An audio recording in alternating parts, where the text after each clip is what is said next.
we're about to launch the Bruce Jack brand internationally, as it's just gone on shelf in Sainsbury's. I can tell you that they're big butterflies banging against the inside of my tummy. I really actually need a little nip of Branavade just to calm them down. So we've got a whole lot of my mates here to make me feel less nervous, and all the British press and the main who's who of the trade are here, and I think mostly to taste the other guys' wines and maybe to have some really good food, and as a sideshow they'll taste some of this Bruce Jack thing that's being launched today. My name is Bruce Jack. I've been a winemaker since, sounds like an AA meeting. I've been a winemaker since 1993, or whatever that makes it, a long time.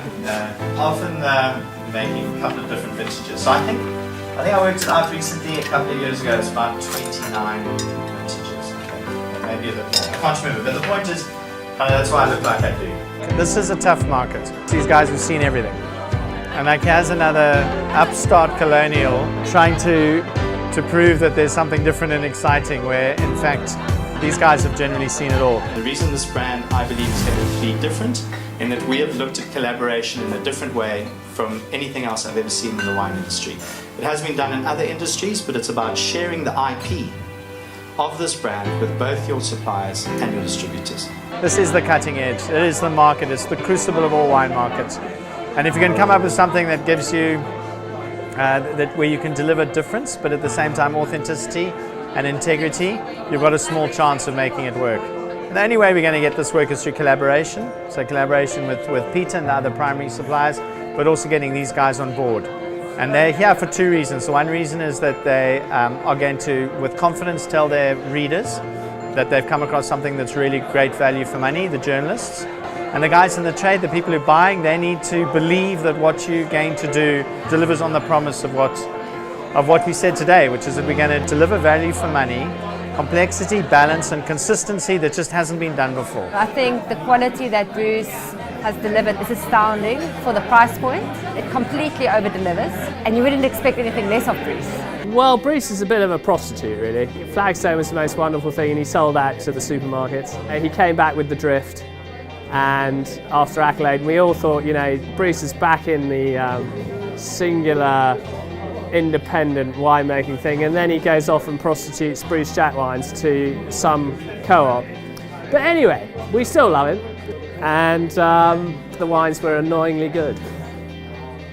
Amazing wines, articulated wines, but more than what is in your glass, it's about a story, it's about authenticity, it's about depth, it's about realness. I think that is what makes him so unique in terms of a selling proposition. He makes a nice story about his name and the way he make the leathers, putting a picture of him. So no, it's cool. The fact that he put his name on the label, his face on the back label, it's probably a combination of him going mad, hitting a midlife crisis, and making maybe a joke about himself. I don't think he's been photoshopped. I think he was going to Photoshop himself, he'd make himself look thinner than that. I was surprised, and I thought, Bruce, everyone knows him. Maybe they don't remember his name. It's brand recognition, so it's a clever move. I hope it will sell more bottles of wine for him.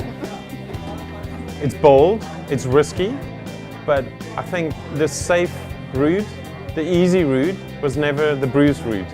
He pushes the boundaries, and life for him almost begins at the end of his comfort zone. It's just the person he is.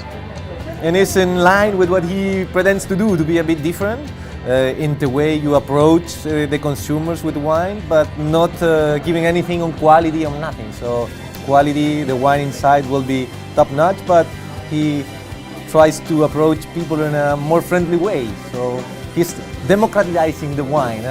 It's for everybody, not just for the elites. And I am totally in with that, definitely.